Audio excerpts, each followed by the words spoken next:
before jumping into today's full edit, I thought I'd just come here from the present day to show you what our floor currently looks like. Now, we had a few comments in one of our recent videos about covering the original floor in the bathroom.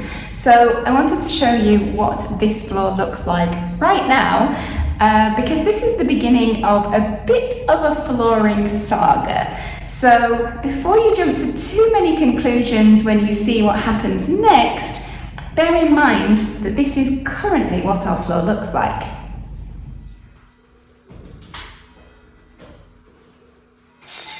So we're looking at filling in this space under here where the old cabinets were, and I was just getting out some of this rubble. What we found are the beams for the floor. So we were half thinking to chip off this black tile and have a look, but looking how close the roof beam is, or the floor beam should I say, I think it's just going to be a cover-up job. I don't want to disturb that really, considering it's down to the garage and so the rest of the house is on that.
In our time-lapse video that we did, we had quite a few comments about us covering the terrazzo floor in the bathroom. It's the same as this one, this black and white speckle. A lot of people were, I think, a bit upset that we were covering one of the original features, but actually these floors have only been in here for 15 or 20 years. They're not actually original in that sense. And the way that they've been laid isn't particularly great. They're very uneven, not all of the tiles match up against each other, and also in the bathroom we had a lot of areas that had been filled in with concrete where there'd been bits of patch-up work and fixes over the years. So that was one of the reasons that we covered in the bathroom. We are going to be getting rid of the different floors that we have here in the kitchen. Again, one of the reasons being that it is not laid particularly well, and therefore they're very uneven. There are patches of 2 or 3 centimetre difference in different parts of the room. But also we have the added complexity that here it used to be two separate rooms. So there's actually 3 different types of tile across the whole space that we've now made into one big open space. These tiles in this section we actually quite like, and we would have liked to save as much of this as possible, but it's just not going to be feasible because of the differences between the rooms. So what we're going to try and do is chip up a couple of the tiles. I'm not sure how easily they're actually going to come up, and maybe make a feature out of them, possibly frame them or something, so that we've got kind of part of the history of the house actually in the new version of the house. So I'm going to try and get a few up and see, but they are in quite bad condition when you look at them closely, and there are quite a lot of cracks. So I'll do my best and see if I can salvage some.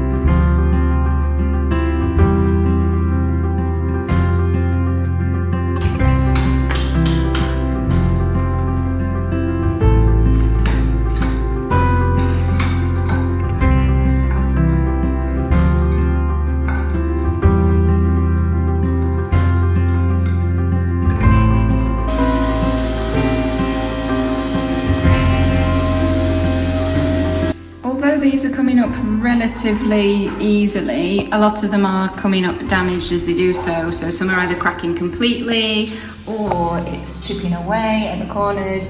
So it's going to be unlikely that we can get a decent amount up that we could reuse for a big space. We're definitely not going to have enough to do this floor because obviously it's only partial of this floor anyway.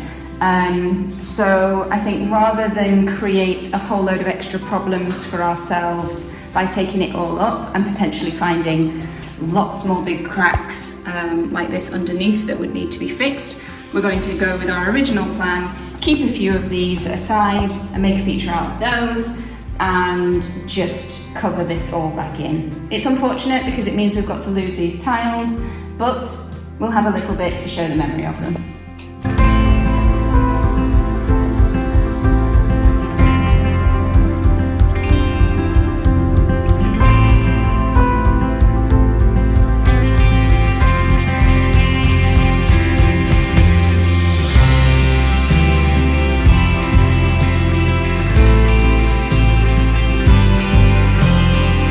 So this is the water level left in the cisterna. You can't quite see on camera, but there's maybe a foot of water and then it looks like it starts to go to silt. So we're going to take out what we can before it starts getting dirty and put it in the IBCs, and then I don't know, I think we'll probably take it down to the silt level and then see if that dries out over the rest of summer.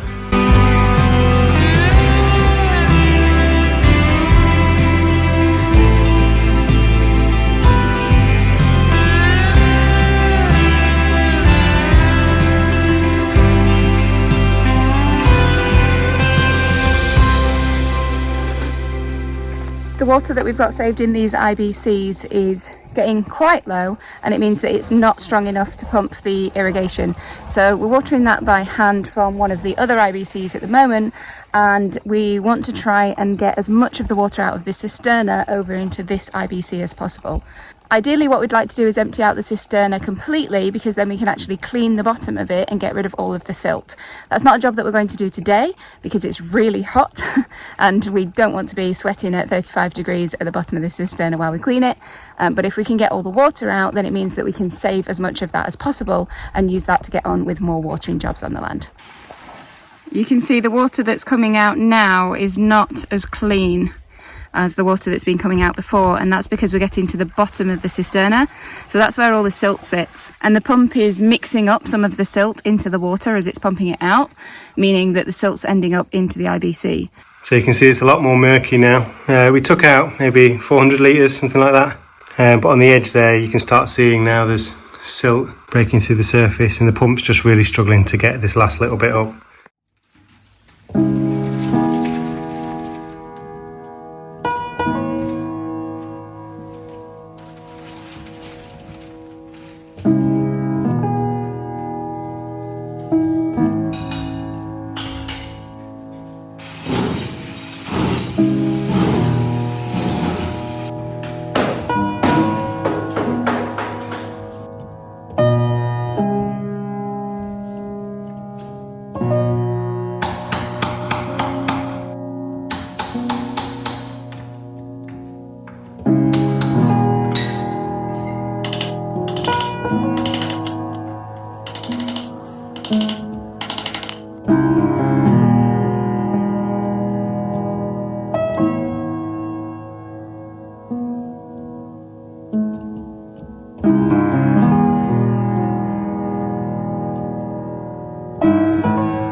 So as we saw, we're running out of water in the cisterna.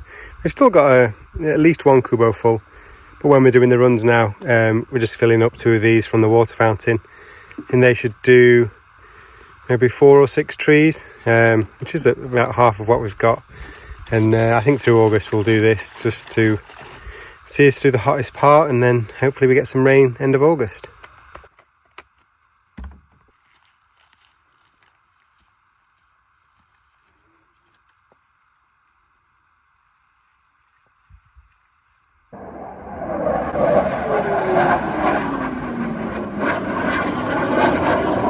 What we are seeing quite clearly is the difference things that are in partial shade make. So like that little bit of shade either in the mornings or in the evenings seems to make a really big difference to the health of a plant. And people had told us this, and I've seen videos from Jeff Lawton and things like that talking about the importance of shade in dry countries. But it's only when you really see it that you believe it. So we're going to set up more shade structures in the future, just to protect the new plants we're putting in, and hopefully get some bigger trees in as well that provide a bit more shade and help things on the ground get on a bit more. So this is a prime example of the difference of shade. So this grape gets shade from this olive tree here in the mornings, and then it also gets from a carob tree behind me in the evenings, whereas this one, which looks a lot more dead, exactly the same grape but is in full sun all morning and all evening, and has really suffered for it. So it just shows you the difference a little bit of shade can make. So I fixed a tap in here now, so there's now a joint between what goes down to the garden beds and the IBC. So when this is now closed as it is now, this allows us to water the grapes and strawberries that are here, or what's left of them here, because it is getting hot and things are struggling. It seems like we're having a similar issue down here at the garden beds with the shade as well. Some of the beds that are in partial shade, the plants are doing a lot better. So we've got a lot more growth on these tomatoes and on the peppers on this side as well, compared to the other bed. And we think a lot of that is to do with the amount of shade that this bed gets towards the afternoon. As the sun comes over during the day, it goes behind this pine tree for part of the really hot, harsh sun, and I think that means that it just gets a little bit of shade and it's a bit better for the plants. They're a bit more sheltered. We went to go and see Harriet and Mauro, Little Spanish Farmstead, and just there whilst we were there this weekend, we were having a look at quite a lot of the shaded areas that they have. They have a lovely, almost like woodland area nearby the house, which is really nice. It's shaded, it's got lots of tall trees. And one of the ones that we noticed is a nitrogen fixer that we've been looking at beforehand, which is called the false acacia. And so we might try growing some of those. Apparently they grow really quickly, really tall, and they're good for nitrogen fixing into the soil as well. So they do a couple of different jobs. So we might give that a go. We've put some plant food into today's water just to try and give everything a bit of a boost. We've been doing that about every 2 weeks and it seems to really be helping. So I think we're going to continue doing that through the summer and through the fruiting season, and hopefully we might try and get a little bit more fruit than is on these plants right at the moment. Some of the plants are starting to do quite a bit better now and are growing quite a lot stronger, so we probably need to stake them so that they don't fall over. We've also got quite a few things growing, which is exciting. We've got some aubergines, some beans, a few of these long Italian peppers are growing. We've got tomato flowers that are just turning into ripe tomatoes. So although they may be small, it feels quite mighty, because we didn't think that anything would grow up here, if we were totally honest.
Danny's just contemplating life right now.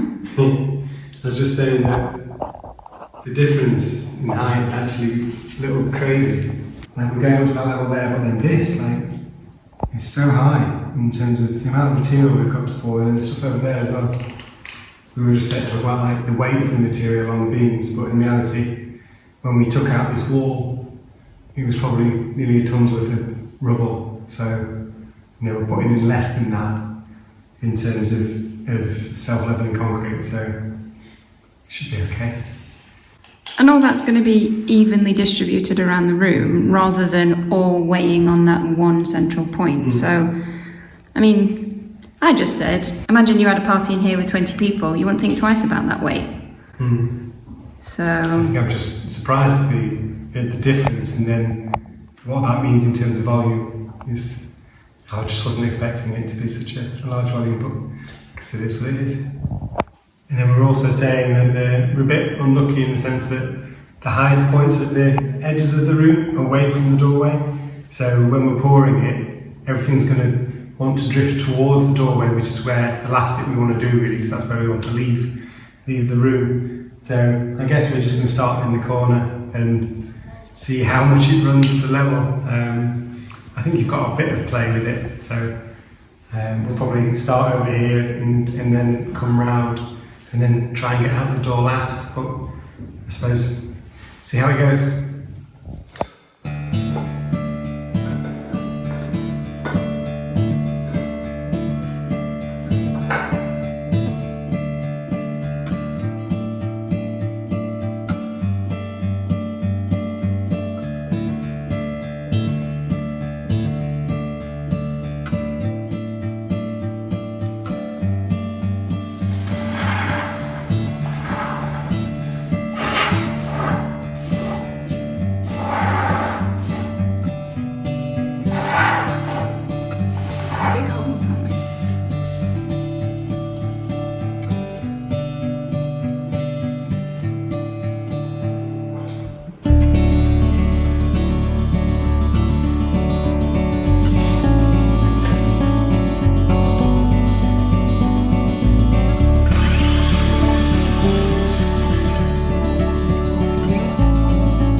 we've got a few things that we need to do, like shuttering off the edges here.